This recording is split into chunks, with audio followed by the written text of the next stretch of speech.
কৃষি নির্ভর বাংলাদেশে গরু শুধু একটি প্রাণী নয়, একটি পরিবারের সম্বল, একজন খামারের স্বপ্ন আর কোটি কোটি মানুষের খাদ্য ও পুষ্টির যোগান। দেশি গরু আকারে ছোট, মাংস কম, তবে সময়ের প্রয়োজনে বেড়েছে গবাদি পশুর সংখ্যা, বড় হয়েছে গরুর আকার। 3 লিটার দুধ দেয়া গরু এখন দুধ দেয় 30 থেকে 40 লিটার। কিন্তু কিভাবে হলো এই জাত উন্নয়ন?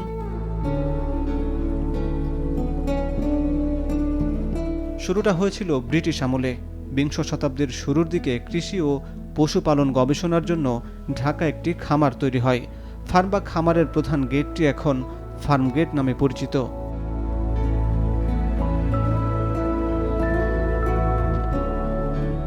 1960 সালের দিকে খামারটি ঢাকা থেকে সাভারে সরিয়ে আনা হয়। প্রায় 2600 একর জমি নিয়ে এর যাত্রা শুরু করলেও জাহাঙ্গীরনগর বিশ্ববিদ্যালয় সহ বিভিন্ন প্রতিষ্ঠানকে জমি দেওয়ার পর এখন খামারের নিয়ন্ত্রণে আছে 792 একর জমি। তবে প্রতিষ্ঠার পর থেকে বিজ্ঞান আর প্রযুক্তির সমন্বয়ে এখানে উৎপাদন হয় লাখ লাখ ডোজ প্রজনন বীজ, যা পৌঁছে যায় দেশের টেকনাফ থেকে তেঁতুলিয়ায়। ঢাকার অদূরে সাভারের এই কেন্দ্রীয় গো প্রজনন ও দুগ্ধ খামারে 1600 গরুর অবস্থান।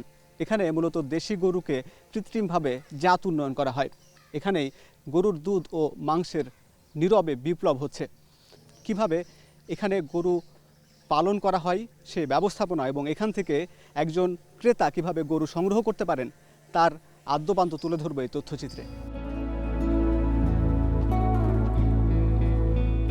সাভারের এই প্রজনন কেন্দ্রে গিয়ে দেখা যায় কয়েকটি দেশি জাতের গরু। আবহাওয়া উপযোগী জাতগুলোর মধ্যে অন্যতম মুন্সিগঞ্জের ধবল বা সাদা রঙের মিরকাদিম, চট্টগ্রামের ঐতিহ্যবাহী রেড চিটাগাং ক্যাটল এবং উত্তর ও অববাহিকা অঞ্চলে জনপ্রিয় পাবনা ক্যাটল। এই জাতগুলো হাজার বছর ধরে এই মাটিতে টিকে আছে। দেশি গরুগুলো আকারে ছোট, এদের দুধ উৎপাদন ক্ষমতা মাত্র কয়েক লিটার। দেশি জিন সংরক্ষণ ও গবেষণার জন্য এই খামারে প্রতি বছর জন্ম নেওয়া প্রায় 200টি ষাঁড় বাছুরের মধ্য থেকে বংশগত গুণাগুণ বিচার করে সেরা 20টি ষাঁড়কে প্রজনন কাজের জন্য নির্বাচন করা হয়। তবে দেশের ক্রমবর্ধমান দুধের চাহিদা মেটাতে এখানে দেশি জাতের গাভীর সাথে উন্নত বিশ্বের হলিস্টিন ফ্রিজিয়ান জাতের ষাঁড়ের কৃত্রিম প্রজনন ঘটানো হয়। এই প্রক্রিয়ায় 50% থেকে শুরু করে 75% পর্যন্ত বিদেশি রক্তের সংমিশ্রণে তৈরি হয় উচ্চ উৎপাদনশীল জাত, যা বাংলাদেশের আবহাওয়ায় অভিযোজিত হয়ে একটি সংকর গরু দৈনিক 25 থেকে 30 লিটার পর্যন্ত দুধ দিতে সক্ষম। 1970 সালে যেখানে বাংলাদেশে দুধের মোট উৎপাদন ছিল মাত্র 10 লাখ মেট্রিক টন, প্রজনন খামারে বিজ্ঞানসম্মত জাত উন্নয়নের ফলে তা বর্তমানে 155 লক্ষ মেট্রিক টনে উন্নীত হয়েছে।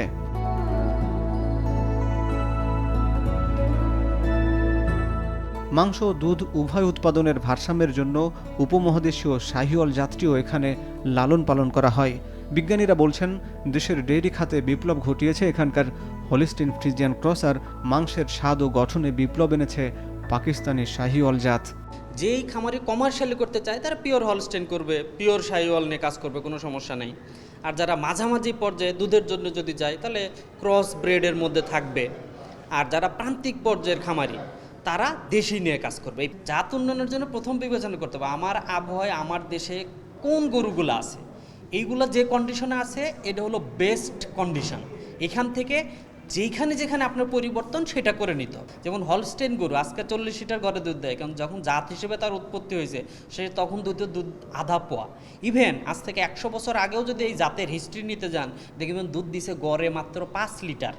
তার মানে এই একই জাতের মধ্যে থেকে তার বৈশিষ্ট্য উন্নত করে নেওয়াটাই হলো জাত উন্নত করা। ওয়েদার কতটুকু আমাকে পারমিট করে আর কতটুকু পর্যন্ত ঝুঁকি নিলে আমি সারভাইভ করতে পারবো, ততটুকুই হলো জাত উন্নত করা। তাহলে এই জাত উন্নত করার জন্য আসলে সারা দুনিয়ায় মানুষ রেকর্ড কিপিং খুব জরুরি, কারণ রেকর্ডই আসলে আপনাকে বলবে কে ভালো কে মন্দ। বছরে একটি সক্ষম ষাঁড় থেকে গড়ে 30,000 রোজ শুক্রাণু পাওয়া সম্ভব। শুধু একটি ষাঁড়ের শুক্রাণু বিক্রি করেই বছরে কোটি টাকা আয় হয়। এখানে উন্নত বংশীয় ষাঁড় থেকে বৈজ্ঞানিক পদ্ধতিতে শুক্রাণু সংগ্রহ করা হয়। -196 ডিগ্রি সেলসিয়াস তাপমাত্রায় হিমায়িত করে রাখা হয় উন্নত জাতের ব্রিডিং বুলের ফ্রোজেন সিমেন্ট। সাভারের ল্যাব থেকে হিমায়িত সিমেন্ট পৌঁছে যায় জেলায় জেলায়। সিরাজগঞ্জ বাংলাদেশের অন্যতম বড় গবাদি পশু অঞ্চল। এখানে কৃত্রিম প্রজনন কর্মীরা কৃষকের বাড়িতে গিয়ে গাভীকে প্রজনন করান সাভার থেকে পাঠানো ফ্রোজেন সিমেন্ট দিয়ে। এই অ্যাক্টিভ প্রজননের ফলে 9 মাস পর জন্ম নেবে একটি উন্নত জাতের বাছুর। সেই বাছুর বড় হলে দেবে দৈনিক 20 থেকে 30 লিটার দুধ। আমাদের দেশি জাতের যে গাভী সেটা 70-80 হাজার টাকা মার্কেটে পাওয়া যায়। এটার ভিতরে যখন আমরা কৃত্রিম প্রজননের মাধ্যমে উন্নত জাতের বীজ দিচ্ছি, সেটা 50% বা 60% যখন আমরা পাচ্ছি, সেই গাভীটার দাম আসতেছে 2 থেকে 2.5 থেকে 3 লক্ষ টাকা। ছোটো গাভীতে খরচ কম লাগে, খাবার কম লাগে, এজন্য ছোটো গাভীর দিকে আমরা এখন নজর বেশি। গাভী ছোট কিন্তু প্রোডাকশান বেশি। আমাদের ডাকলেই পায়, আপনি খামারিকে জিজ্ঞাসা করতে পারেন, রাত 12টার সময় যদি ডাকে তাও আমরা লাইভ স্টকের লোকজন সার্ভিস দিই।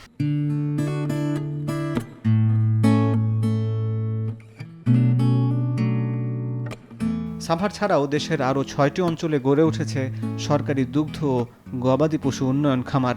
এশিয়ার বিখ্যাত শাহিওয়াল গরুর উন্নত জাতের প্রজনন ও বংশ বিস্তারে ভূমিকা রাখছে রাজশাহীর এই রাজাবাড়ি হাট খামারটি। এখানে হলো শাহিওয়াল জাতটা একটু আমাদের দেশীয় আবহাওয়ায় উপযোগী, বিশেষ করে গরম গরম পড়ে বিদেশি যেগুলো আছে যেরকম হলস্টিন ফ্রিজিয়ান, জার্সি, এগুলো আমাদের আবহাওয়ায় তারা সার্ভাইভ করতে পারে না। বিধায় এই গরুটা মানে শাহিওয়ালটা আমাদের দেশি আবহাওয়ায় খুব উপযোগী। দুধ যে পরিমাণ দেয় তাতে অল্প ব্যবস্থাপনায়, সহজ ব্যবস্থাপনায় ভালো প্রোডাকশন দেয়। আর এছাড়া এর কিন্তু মাংস হিসেবে এর ষাঁড় বাচ্চাগুলোর চাহিদা আছে বেশি। এখানে আমাদের ঘাসের মাঠ আছে, ঘাসের মাঠ থেকে আমরা খামারিদের মাধ্যমে বিনামূল্যে ঘাসের কাটিং বিতরণ করে থাকি, যাতে খামারিরা তাদের জমিতে ঘাস চাষ করে গবাদি পণ্যের চাহিদা পূরণ করতে পারে। এছাড়া সিলেটের টিলাগড়ে প্রতিষ্ঠিত জেলা দুগ্ধ খামারটি 100 বছর ছুঁই ছুঁই। এটি আজও সিলেটবাসীর পুষ্টির চাহিদা মেটাতে সমান সচল। এখানে স্থানীয় জাতের ও আবহাওয়া উপযোগী গরু লালন পালন করা হয়।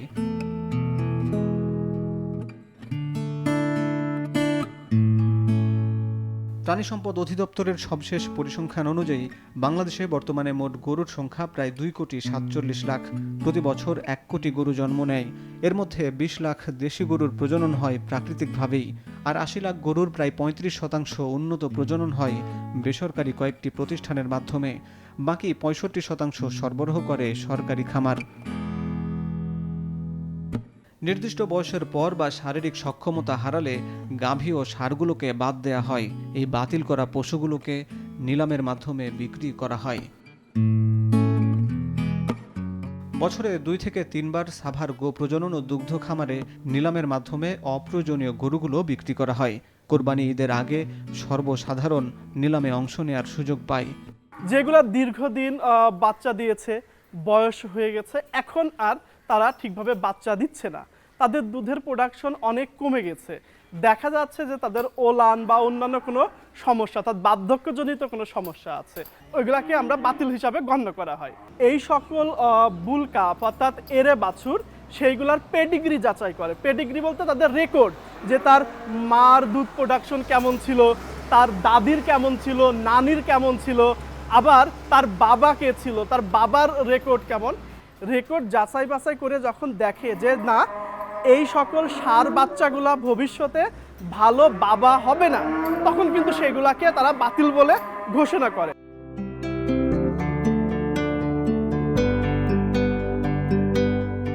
এবার 3টি গরুকে একটি লট হিসাবে ধরে 67টি লট বিক্রি করার লক্ষ্য নির্ধারণ করা হয়। প্রতিটি লটে অফেরতযোগ্য অংশগ্রহণ ফি 2,000 টাকা। পত্রিকায় বিজ্ঞাপন দেওয়ার পর থেকে ক্রেতারা ভিড় জমায় সাভার কেন্দ্রীয় গো প্রজনন ও দুগ্ধ খামারে। গরুর বয়স, ওজন ও গুণাগুণ পর্যবেক্ষণের পর আনুমানিক একটা দাম ধরে দরপত্রে অংশ নেন তারা। ক্রেতারা আসেন দূর দূরান্ত থেকে, কেউ কসাই, কেউ ব্যবসায়ী, কেউ কোরবানি দেওয়ার জন্য সাধারণ মানুষ। পরিচালকের কার্যালয়ে নির্দিষ্ট পরিমাণ ফি জমা দিয়ে দরপত্র সংগ্রহ করেন ক্রেতারা।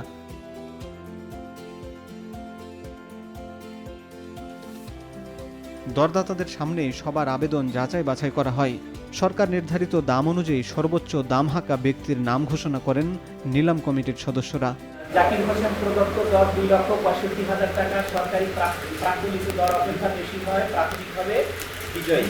65 লট আমরা ড্রপ করছিলাম, 65 লট ড্রপ করার পর আমরা মনে করি 8টা অথবা 9টা বাইরে গেছে। আশা ছিল পাবো, আমরা সরাসরি গেছি, আমাদের হয়তো বা আসে নাই, রেট হয়তো কম ছিল, এই জন্য হয়তো আমাদের আসে নাই আর কি। ফার্স্ট টাইম পেলাম, তো ইনশাল্লাহ আশাবাদী ভালো দাম বিক্রি করব। বর্তমানে মাংসের বাজারের দরের সঙ্গে সামঞ্জস্য রেখেই দাম নির্ধারণ করা হয়েছে বলে জানান সাভার কেন্দ্রীয় গো প্রজনন ও দুগ্ধ খামারের পরিচালক। যেটা প্রজনন অনুপযোগী কিন্তু মাংস খাওয়ার উপযোগী, যদি এই ক্রাইটেরিয়া ফুলফিল করে তখন আমরা এই গরুগুলো একটা নির্দিষ্ট সময়ে এটা যথাযথ কর্তৃপক্ষের অনুমোদন নিয়ে তারপরে আমরা এটা নিলাম কার্যক্রম সম্পন্ন করি। এখন যে বাজার দরটা করা হয়েছে সেটা হলো 320 টাকা। এর উপরে আপনার 10% আইটি এবং 15% ভ্যাট, তার মানে একটা লাইভ ওয়েট 1 কেজির জন্য আপনার চলে আসছে 400 টাকা। আপনি 50% ড্রেসিং পার্সেন্টেজ 50%, অর্থাৎ একটা গরু যদি আপনি জবাই করেন ভক্ষণযোগ্য মাংস পাবেন আপনি 50%। তাহলে সেখানে যদি আমরা হিসাব করি তো 1 কেজি মাংসের দাম আপনার পড়ে যায় 800 টাকা। এই খামার থেকে আপনার যে পরিমাণ সেবা সারা দেশব্যাপী করা হয়, সেখানে যে বাচ্চা উৎপাদন হয়, যে দুধ উৎপাদন হয়, যে মাংস উৎপাদন হয়, সেটা প্রায় পরোক্ষভাবে প্রায় 22,000 কোটি টাকার উপরে। এই নিলামের গরুগুলো সাধারণ হাটের গরুর চেয়ে আলাদা, কারণ এখানকার প্রতিটি গরু জন্মের পর থেকেই শুরু হয় বৈজ্ঞানিক যত্নের যাত্রা। কতটুকু ঘাস, কতটুকু দানাদার খাদ্য, সব কিছু নির্ধারিত। প্রতিটি গরুর স্বাস্থ্য রেকর্ড করা হয় আলাদাভাবে।